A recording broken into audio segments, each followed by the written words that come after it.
À côté de la plage des Catalans et de l'atmosphère de farnienne qu'elle dégage, voici devant vous un des bassins de culture de la natation française.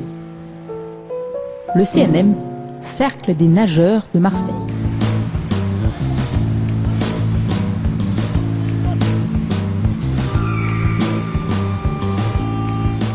Ici adieu crème, tongs et bikini. Pour une utilisation plus laborieuse du liquide le plus répandu sur Terre.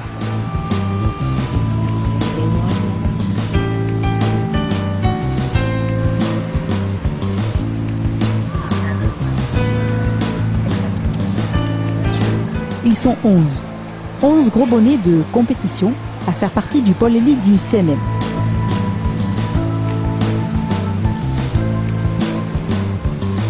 Parmi eux, les lauréats de Saint-Raphaël, le Quatuor Magique, champion de France. Gillot, Mallet, Ménard et Bousquet.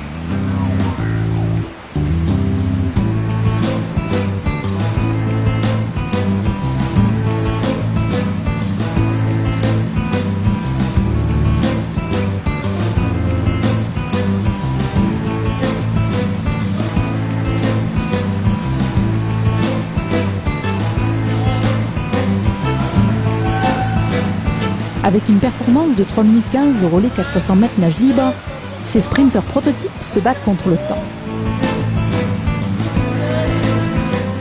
Avec la puissance qu'ils dégagent, la piscine du CNM se mue en un barrage hydraulique à plein régime.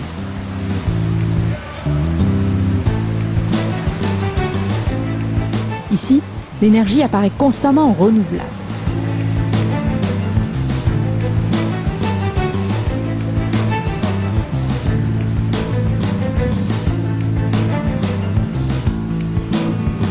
Est-ce que vous pourriez nous décrire un petit peu la journée d'un nageur? Écoutez, une journée comme aujourd'hui, l'entraînement s'est effectué ce matin de 8h à 10h. De 10h à 10h30, il y a eu une petite séance d'étirement juste pour se décontracter un peu de la série d'hier. Cet après-midi, je suis venu ici à 15h15 pour faire la musculation jusqu'à 17h. Et là, de 17h jusqu'à maintenant, j'ai fait le transfert en fait que j'ai effectué en musculation dans l'eau. Et il y a travail de vitesse et travail de sprint. Voilà. Parlons un peu du tournant, vous prenez pas mal de vitesse?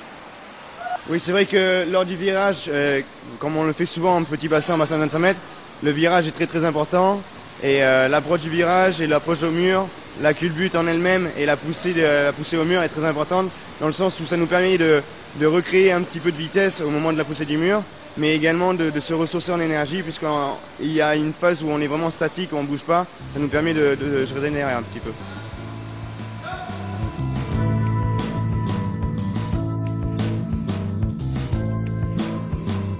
Vous pourriez nous décrire un petit peu le matos que vous utilisez en tant que sprinter? Bien sûr, alors il y a le matériel habituel, comme je pourrais dire, avec la planche pour faire les jambes, le pull boy pour travailler sur les bras. Maintenant, on utilise un peu plus de matériel spécifique pour le sprinter, c'est-à-dire qu'il y a un tuba frontal, et d'aller sur le côté, il est vraiment frontal, ça permet de bien garder la tête placée et le corps bien placé, comme dans une épreuve de sprint comme le 50 mètres. Il y a les zoomers qu'on appelle les petites palmes que les surfeurs utilisent pour faire du moré, qui sont un peu plus courtes et un peu plus lourdes, ce qui nous permet de développer beaucoup de puissance au niveau du battement. Il y a les plaquettes, qu'on appelle également paddle, qui sont plus ou moins grosses suivant le gabarit et suivant la solidité des épaules, mais qui permettent de développer de la vélocité dans l'eau.